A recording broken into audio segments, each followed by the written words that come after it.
හයි යාළුවනේ. ඉතින් මගේ YouTube channel එකට ඔයාලා හැමෝම සාදරයෙන් පිළිගන්නවා. ඔයා තාම මගේ YouTube channel එක subscribe කරලා නැත්නම් මගේ YouTube channel එක subscribe කරන්න, like කරන්න, comment කරන්න, share කරන්න. ඉතින් යාළුවනේ අපි යන් අද අපේ වීඩියෝ එකට. මම හිතුවා අද කතා කරන්න මම බයෝ කරපු කෙනෙක් විදිහට ඇත්තටම බයෝ කරන අයට ඔය කියන තරම් ජොබ් තියෙනවද? ජොබ් ෆීල්ඩ් එකේ ලොකු ඉල්ලුමක් මේ බයෝ කරන අයට තියෙනවද? එහෙම නැත්නම් එයාලට ජොබ් නැද්ද? මේ හැමදේම මම අද ඔයාලා එක්ක කතා කරනවා. ඉතින් මගේ වීඩියෝ එකත් එක්ක රැඳිලා ඉන්න මම අද ඔයාලා එක්ක මේ හැමදේම ෂෙයා කරගන්නවා. ඉතින් මම කිව්වොත් ඔයාට A-level බයෝ කරන අයට ගොඩාක් ජොබ් කියනවා කියලා ඉන්ඩස්ට්‍රි එකේ ඒක සාමාන්‍ය තරමකට හරි. සාමාන්‍ය තරමකට වැරදි. මොකද 50% තියෙන දෙයක් ඒක. සාමාන්‍යයෙන් මේ දැන් තියෙන තත්ත්වයක් එක්ක රටේ ජොබ් ෆීල්ඩ් එකේ ගොඩාක් වේකන්සිස් අඩුයි. ස්පෙෂලි මේ අපේ තියෙන ඉන්ඩස්ට්‍රීස් වල. ඉතින් ඒකත් එක්ක මේ ජොබ් එකක් බයෝ කරන කෙනෙකුට හැම වෙන සම්භාවිතාවය 50%ට 50 තියෙනවා. ඔයා මෙඩිසින් කරලා නම් ඔයාට අනිවාර්යෙන් ජොබ් එක අතේ. ඔයා බයෝ කරලා මෙඩිසින් සිලෙක්ට් වුණොත් එතකොට ඔයා වෙට් සර්ජන් කෙනෙක් වුණොත්, ඩෙන්ටිස්ට් කෙනෙක් වුණොත්, ඔයා නර්ස් කෙනෙක් වුණොත් අනිවාර්යෙන් ඔයාගේ ජොබ් එක ඔයාගේ අතේ. හැබැයි ඒ හැර මං කියපු ඒවා හැර ඔයා වෙන කෝස් එකකට යුනිවර්සිටි එකකට සිලෙක්ට් වුණොත් ඔයාට ජොබ් එකක් හොයාගන්න එක ලේසිම නැහැ. හැබැයි අමාරුත් නෑ. මොකද ඔයා ඩිග්‍රියක් අතේ තියෙන කෙනෙක්. හැබැයි ඩිග්‍රිය විතරක් අතේ තිබ්බා කියලා ඔයාට ලේසියෙන් ජොබ් එකක් අතට ගන්න හැකියාවක් හම්බ වෙන්නේ නෑ. ඉතින් ඔයා යුනිවර්සිටි ගියාට පස්සේ ඔයාගේ අධ්‍යාපනයේ සම්පූර්ණයෙන්ම ඔයා කඩේම පාස් කළා. ඔයා එතනින් එහා දිනලා ඉවරයි වගේ ඔයා අධ්‍යාපනය අතහැරලා බෑ.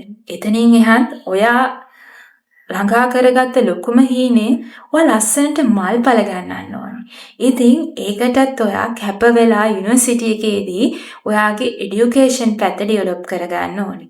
පර්සනැලිටි එක වගේම ඔයා වගේ এডুকেෂන් පැත්ත ගැන බලන්න ඕනේ. ඇයි මම මෙහෙම කියන්නේ? ඇත්තටම ඔයා යුනිවර්සිටි එකේ ගිහිල්ලා මං කිව්වා ෆස්ට් ඉයර් සෙකන්ඩ් ඉයර් එකේදී ඔයා හොඳට ස්කෝර් කළොත් නෝමල් ඔයා ඩිග්‍රී එකට යන්නේ. ඔයා එතකොට ඔයාගේ GPA එක අනුව ඔයාට පුළුවන් සෙකන්ඩ් ඉයර් එක අවසාන වෙද්දී ඔයාට පුළුවන් ස්පෙෂල් ඩිග්‍රී එකට සිලෙක්ට් වෙන්න. එහෙම නැත්නම් ඔයා නෝමල් ජෙනරල් ඩිග්‍රී එකකින් තමයි අවුට් වෙන්නේ. සාමාන්‍යයෙන් මම කිව්වා ඔයාගේ GPA එක මත තමා මේක රඳා පවතින්නේ. ඔයා ජෙනරල් ඩිග්‍රී එකක් නම් දැන් පටන් ගත්තේ ඔයාට ස්පෙෂල් සිලෙක්ට් වෙන්න බැරි වුණා නම් හැබැයි ඔය දුක් වෙන්න එපා. ඔයාට පුළුවන් ඊට පස්සේ සාමාන්‍යයෙන් සමහර යුනිවර්සිටිස් වල විතරයි මේක ඔෆර් කරන එක්ස්ටෙන්ඩඩ් ඩිග්‍රී එක. එතකොට ඔයා සෙකන්ඩ් ඉයර් එකට අමතරව තර්ඩ් ඉයර් එක ඉවර වෙනකනුත් ඔයා ඉගෙන ගන්නවා. ඒ තර්ඩ් ඉයර් එක පුරාත් ඔයා සෙකන්ඩ් ඉයර් එකෙන් පස්සේ එන තර්ඩ් ඉයර් එකේදීත් ඔයා ඒ අවුරුද්ද පුරා හොඳට ස්කෝර් කළොත් ඔයාගේ රිසර්ච් හොඳ මට්ටමක තියෙනවා නම් GPA එක ඉහළක ළඟා කර ගන්නවට පුළුවන් වුණා නම් ඔයාව ස්පෙෂල් ඩිග්‍රියක් වගේම තියෙන තව ඉන්ඩස්ට්‍රි බේස් කරපු එක්ස්ටෙන්ඩඩ් ඩිග්‍රියක් අවුරුදු 4ක ඔයාව සිලෙක්ට් කරගන්න. ඒකත් ඔයාට සිලෙක්ට් වෙන්න බැරි නම් ඔයා ජෙනරල් ඩිග්‍රී එකකින් අවුරුදු 3 ඩිග්‍රී එකකින් අවුට් වෙනවා. ඉතින් ඔයා අවුරුදු 3 ඩිග්‍රී එකකින් අවුට් වුණා නම් හරි. ඔයාට අර තැන් දෙක ඇචීව් කරගන්න බැරි වුණා. මොකද ලොකු ප්‍රමාණයක් ගන්නෙ නැහැ. පොඩි ප්‍රමාණ වලින් තමයි ගන්නෙ. 10ක් 15ක් වගේ ප්‍රමාණ වලින් තමයි ස්පෙෂල් ඩිග්‍රියටත් එක්ස්ටෙන්ඩඩ් ඩිග්‍රියටත් සිලෙක්ට් කරගන්නේ. හරි. ඔයාට මේ අවස්ථා දෙකම මගහැරුණා. කමක් නැහැ. ඔයා දුක් වෙන දෙයක් නැහැ. ඔයාට තව එක අවස්ථාවක් තියෙනවා. ඉතින් නංගේ මල්ලේ ඔයා මේ අවස්ථාවේදී ජෙනරල් ඩිග්‍රී එකක් නම් ඔයාගේ තියෙන්නේ ඔයා ફોකස් කරන්න ඕනේ මොන දේ වුණත් ඔයා ඉහළ GPA එකක් මේන්ටේන් කරන්න. ඔයාගේ GPA එක සාමාන්‍යයෙන් 3ට වැඩි නම් අපි කියනවා ඔයාට දෙනවා සෙකන්ඩ් ලෝවර් එකක්. සාමාන්‍යයෙන් GPA එක අනුව ඩිග්‍රී එක දෙද්දී ක්ලාසස් වලට වෙන් කරනවා. එකක් තමයි first class degree, second class lower degree එක සහ second class upper. ඉතින් යුනිවර්සිටි එකකින් යුනිවර්සිටි එකට වෙනස් වෙනවා. සාමාන්‍යයෙන් 3.7 වගේ වැඩි නම් first class 3.3 වලට වැඩි නම් second upper එකකුත් 3 වලින් වගේ වැඩි නම් second lower වගේත් ඒක ඩිපෙන්ඩ් වෙනවා යුනිවර්සිටි එකකින් යුනිවර්සිටි එකට. මොකද ඒගොල්ලෝ තමයි ඒක රෑන්ක් කරලා තියෙන්නේ. මෙතනින් එහා අපි ක්ලාස් එකක් දෙන්නේ. මෙතනින් එහා මේ ක්ලාස් එක දෙන්නේ කියලා. ඉතින් නංගි මල්ලි ඔයා ජෙනරල් ඩිග්‍රී එකක් ගන්න නම් ඉතින් ඔයා අඩුම තරමේ ඔයාගේ GPA එකවත් ඒ වගේ තැනක at least ඔයා ඒක මේන්ටේන් කරගන්න ඕනේ. එහෙම නැත්නම් ඔයා ගන්න ඩිග්‍රී එකට තේරුමක් නැතුව යනවා. ඉතින් ඔයාටත් සිද්ධ වෙනවා රැකියාව විරහිත උපාධිධාරීන්ගේ සංගමයට සම්බන්ධ වෙලා රජයෙන් කෑ ගගා ජොබ් එකක් ඉල්ලන්න. ඉතින් ඔයාගේ GPA එක හොඳ මට්ටමක මේන්ටේන් කරන්න අනිවාර්යෙන් ඔයා ගිය දවසේ ඉඳන් ඔයා අඩුම තරමේ ක්ලාස් එකක් ගන්නවා කියන එක ඔයා අරමුණු කරගෙන වැඩ කරන්න. මොකද ක්ලාස් එකක්වත් නැතුව ඔයා අවුට් වෙනවා නම් ඔයාට ටිකක් අමාරුයි ජොබ් ෆීල්ඩ් එකේ ජොබ් එකක් හොයාගන්න. අපි ඉගෙන ගන්න ජොබ් ෆීල්ඩ් එකයි අපි කැම්පස් එකේ ඉගෙන ගන්න තියරිසුයි ඒ ෆීල්ඩ් එකයිත් එක්ක බලනකොට ප්‍රැක්ටිකල් වර්ල්ඩ් එකත් එක්ක බලනකොට හාත්පසින්ම වෙනස්. ඉතින් ඔයා මේ ඉගෙනගත්ත තියරිස් අරගෙන ඔයා යද්දි ඉන්ඩස්ට්‍රි එකට ඔයා ඒ ඉන්ඩස්ට්‍රි එකට අනුව ඔයා හැඩ ගැහෙන්න ඕනේ. එහෙම නැත්නම් ඔයා කොච්චර උපාධිධාරී කොච්චර ක්ලාසස් තිබ්බත් ඔයාට තේරුමක් නැතුව යනවා. ඔයාගේ මේ ඔයා ඉගෙනගත්ත නොලෙජ් එක ඇප්ලයි කරන්න බැරි කෙනෙක් නම්. ඉතින් ඔයා ඉගෙන ගන්න තියරිස් ප්‍රායෝගිකව ඔයා ඉගෙන ගන්න. ඒ දේවල් ඉන්ඩස්ට්‍රි එකට ඇප්ලයි කරන හැටි ඔයා ඉගෙන ගන්න.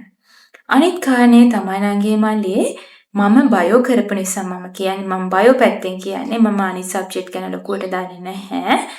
බයෝ කරද්දිත් ඔයා කම්බිනේෂන් එකක් තෝරගනිද්දි ඔයා ගොඩක් ෆෝකස් කරන්න.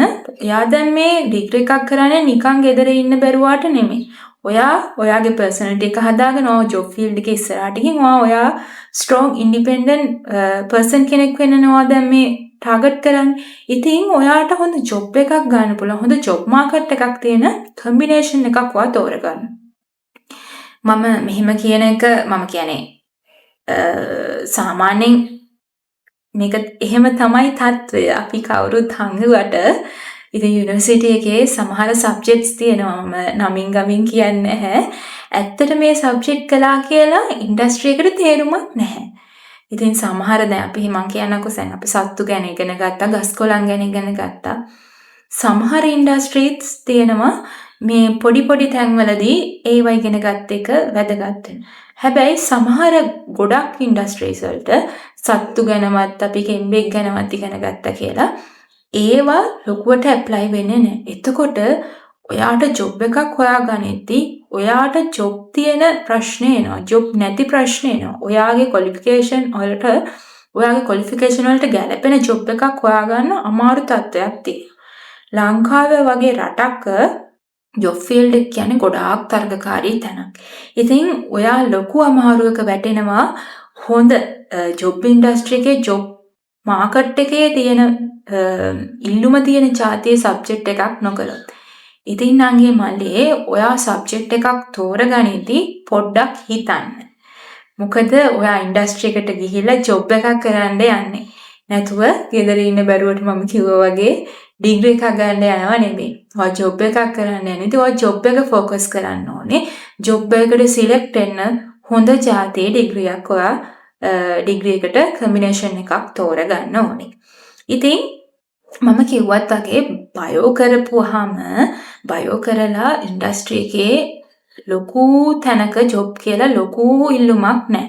මොකද ලංකාව වගේ රටක් රිසර්ච් ගැන ලොකුවට ફોකස් කරන රටක් නෙමෙයි. මම දන්නවා දැන් බයෝ කරපු, මැත්ස් කරපු, ෆිසික්ස් කරපු කෙනෙකුට, කෙමිස්ට්‍රි කරපු කෙනෙකුට පිට රටකට ගියොත් ඇත්තටම ලොකු ඉල්ලුමක් තියෙනවා. ලොකු පිළිගැනීමක් තියෙනවා. හැබැයි බයොලොජිකල් සයන්ස් කියලා ඔයා ඩිග්‍රී එක අරගෙන කම්පැනි එකට ගියොත් ඒගොල්ලෝ අර ඔයාව ගන්න තියෙන පෙළඹවීම ටිකක් අඩු ගතියක් තියෙනවා. මොකද මේ සත්තු ගැන කතා කරලා, ගස් කොළන් ගැන කතා කරලා ඒ කම්පැනියට ඇති තේරුමක් නෑ වගේ ඒගොල්ලෝ මොකද කම්පැනියක් බලන්නේ එයාලගේ කම්පැනි දියුණුවට ගන්න පුළුවන් කෙනෙක්නේ. එයාලගේ කම්පැනිය වෙනුවෙන් යම්කිසි දෙයක් කරන්න පුළුවන් කෙනෙක්නේ ඒගොල්ලෝ බලන්නේ.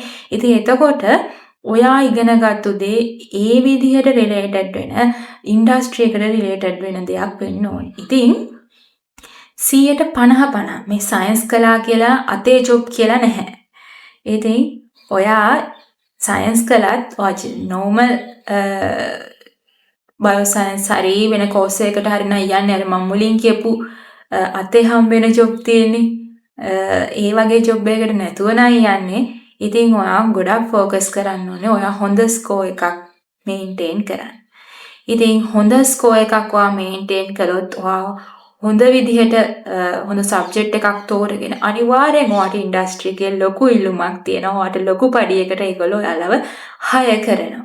ඉතින් ඔයා එයාලා යටතේ වැඩ කරන සේවකයෙක් නොවි එයාලා ඔයාව හයර් කරන ජාතිය කෙනෙක් වෙන්න නම් හොඳ GPA එකක් මේන්ටේන් කරගෙන හොඳ ක්ලාස් එකක් දාගෙන හොඳ සබ්ජෙක්ට් කම්බිනේෂන් එකක් තෝරගත්තොත් ඔයාටත් පුළුවන් සයන්ස් කරලා ඔයාගේ ජීවිතේ ගොඩ දාගෙන ලොකු පඩියකින් හදාගෙන එහෙම ලස්සන ජීවිතයක් ගත කරන්න. ඉතින් මම හිතනවා අද මම මගේ අත්දැකීමෙන් ලබාගත්තු දේවල් ඔයාලා එක්ක ෂෙයා කරගත්තා. කවුරු හරි නංගියෙකුට හරි මල්ලියෙකුට හරි මම කියපු දේවල් වැදගත් වෙයි කියලා ඉතින් මං හිතනවා. ඉතින් ඔයා තාමත් මගේ channel එක subscribe කරලා නැත්නම් මගේ channel එක subscribe කරන්න. ඔයාලගේ අදහස් එතකොට විවේචන ඕනම දෙයක් පහලින් comment කරන්න, like කරන්න, share කරන්න. ඉතින් තවත් අලුත් වීඩියෝ එකකින් ඔයාලව හමු වෙන බලාපොරොත්තුෙන් මම නවතිනවා. ඔයාලට සුබ දවසක්.